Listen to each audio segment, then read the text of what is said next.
Hi, I'm Ken Mills. I've always been curious about an uncle I never knew. He died years before I was born. His name was Kendall. I'm named for him. I often wondered what he was like. Recently, I became aware of a woman named Billie who knew Kendall during World War II. Billie dated him when both were living in Norfolk, Virginia in 1943. Kendall was a Navy pilot.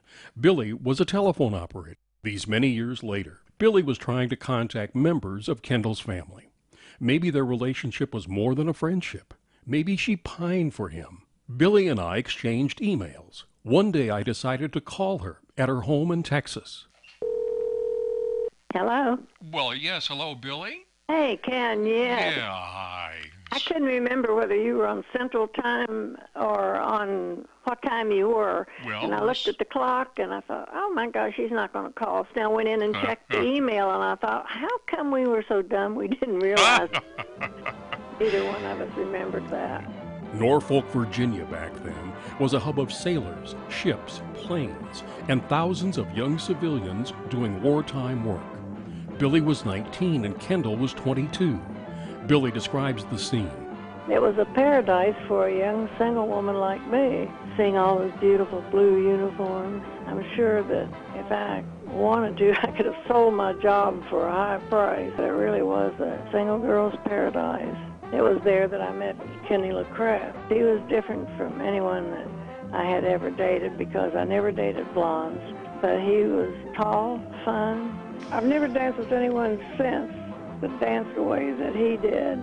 He'd take these long strides, which I think were beautiful, and take these long strides, and we would just go from one end of the dance floor down to the other and then back and through, and people would sometimes get off the floor and just watch us dance. It was not unusual for them to do that at all. Most of the time, we went out with fellas in his squadron.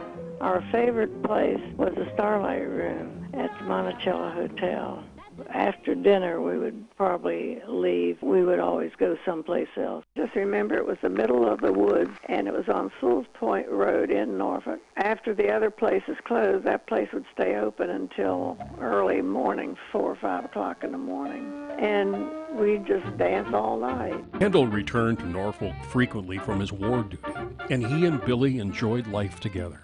Kenny and I would go down on Granby Street, eat popcorn, sit there in the car and eat popcorn, and watch people go by, and we would decide what their profession was. Gave them a whole lifetime. We didn't always agree. That was the funny part. And he would come up with some of the funniest professions, something I'd never heard of. He was very original. That sounds like fun. Every day, Billie says there were reminders of the war. Sometimes I had to work night shift from 2 to 11 or something like that. Well, that afternoon I got off the bus and I was walking to the BOQ and I saw this plane on fire falling down. And I thought, oh my God, I hope that's nobody I know. Orville Kendall LaCraft was born to Lynn and Grace LaCraft May 10th, 1920. The family, including Kendall's sisters, Vera and Marie, lived in Huron, South Dakota. They called him Bud, and his boyhood passions were scouting, music, and flying, particularly flying. In 1938, Kendall enrolled in civilian pilot training after he graduated from high school. In 1940, he won a flight scholarship for advanced pilot training in Sioux Falls. The ultimate flyers of the time were Navy pilots, with dashing scarves and a sense of adventure. Kendall joined the Naval Air Corps and was stationed at Pensacola, Florida. Here is an actor reading aloud excerpts from letters Kendall sent to his mother about his life on the Gulf Coast. This is the paradise I've always hoped for. Calm seas, warm rain, cool breeze at night. My radio is about the best entertainment I have here. My best stations are WCOA Pensacola and WWL from New Orleans. I take it down to the beach with me. I broke down and bought a swell radio, a GE Portable. Kendall was back in Huron on leave in December 1941 when the Japanese bombed Pearl Harbor. When he returned to duty, Kendall's training took a new direction because the nation was at war. He describes it in a letter to his mom. Another thing we do is bombing practice. We fly about 10 feet above the hangar at 95 knots, drop a painted weight that is identical to an actual bomb. We fly so close you can almost read the instruments in the leader's cockpit. After Pensacola, Kendall was assigned to the Naval Air Station in Norfolk, Virginia. He was flying a bomber over the Caribbean. In Norfolk, Kendall met Billie Redding. Billie Redding was born August 2, 1923, in Columbus, Ohio. Her family moved a lot. I lived in 26 places by the time I was a 12th grader. My father owned a construction company. He was a master carpenter, was his real trade. My mother left my father. She didn't like a small town, I think. She left my father when I was 9 and went back to her parents who had moved to West Virginia from Virginia. They all were founding fathers of Virginia. Billie grew up in Charleston, West Virginia. I went to Charleston High School for 2.5 years, and being interested in history, I had the choice of going to Stonewall Jackson or staying in Charleston High School since I was a senior. And I decided I wanted to be the first graduating class of Stonewall Jackson, so I went to Stonewall. After high school, Billie went to work for the telephone company as a long-distance operator while she attended college classes. Just before the war started, Billie moved to Norfolk with her high school friend and fellow operator Kathy French. They both were hired at the huge Norfolk Naval Air Station as switchboard operators at the Bachelor Officer Quarters. Then the war started December 7, 1941 at Pearl Harbor. So the morning of December the 7th, 1941, I accidentally overslept and had to rush to work. That was one of the most shocking experiences I've ever had. That whole switchboard was nothing but lights. I've never in my life seen anything like that.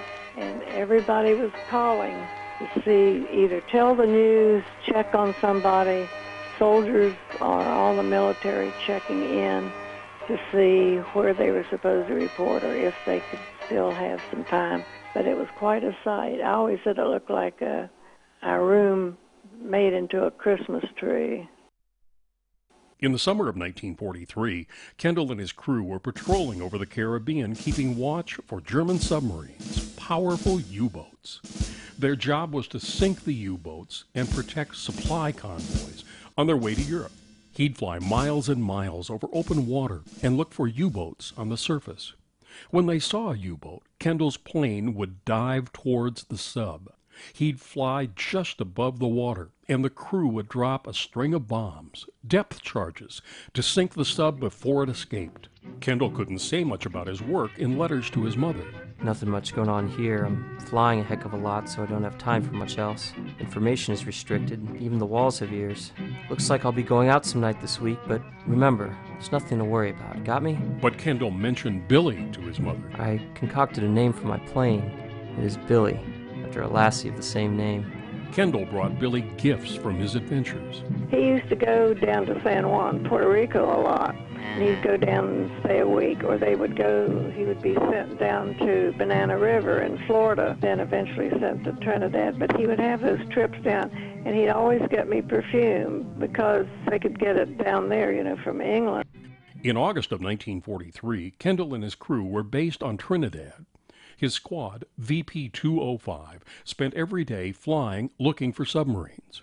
The U-boats had recently added big machine guns that rained a cone of bullets just above the sub.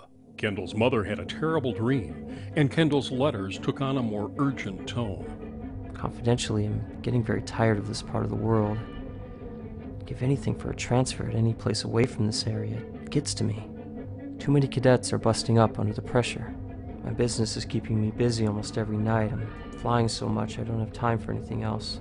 I'm going to cut this letter off now and try to get a few winks of sleep, because I have to stay awake all night. Don't worry about me. Whatever happens, I'm doing what I want. On August 3, 1943, Kendall was the co-pilot of a Martin PBM Marion, a Navy bomber, with a crew of 11 men. Close to sundown, he reported seeing a U-boat. He was closing in on it.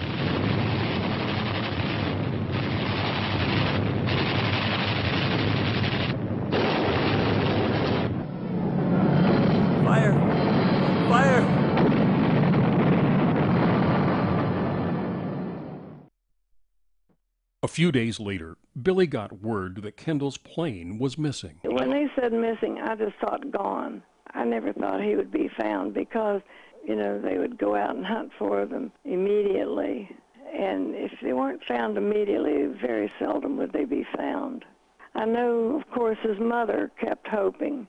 In Huron, the waiting went on for 7 days before Kendall's family knew he was missing in action. A telegram on August 11th delivered the horrible news in one sentence. Kendall and Billie had grown very close. In the last letter Kendall sent to her before he died, he asked her to marry him. I got this one letter, and he said, I'll be home in a couple of weeks. When I get there, we'll pick out the ring. And that's all he said about any proposal or marriage or anything. He said, we'll pick out the ring. I wrote back to him, and I said, do I have a proposal? And he wrote back, said, yes, I thought you knew. He wrote and said, will you marry me? And then I wrote back and said yes, and I think he probably got that letter. I don't know whether he did or not. It would have been the last letter he received. Billie reflects on the loss. And I know that I just felt like my heart had dropped down to the bottom of my shoes. And then I was sort of like Ken's mother. I thought, well, no, I'm telling myself, no, it isn't true. It was my birthday or either the day after, I can't remember which, when he was shot down. For a while, Billie exchanged letters and pictures with Kendall's mother. She never mentioned his proposal to her. Well, she did get his picture of him and me. And I felt so bad about that because he had that whiskey bottle sitting on the table. Well, he certainly wasn't a drunkard or anything like that. I never saw him drink too much. But I just felt so bad at that bottle looked so big to me when I looked at that picture when his mother, well, I got the picture out. And she wrote me and said, I think you know him better than anybody else there. Well, Billie, we'll talk again soon. I really have enjoyed this. Thanks so much for the time. Well, I'm afraid I don't have as much to offer as you would like to have. I'll talk to you later. All right. Take care. Have a nice day, Bye. Billie. Goodbye.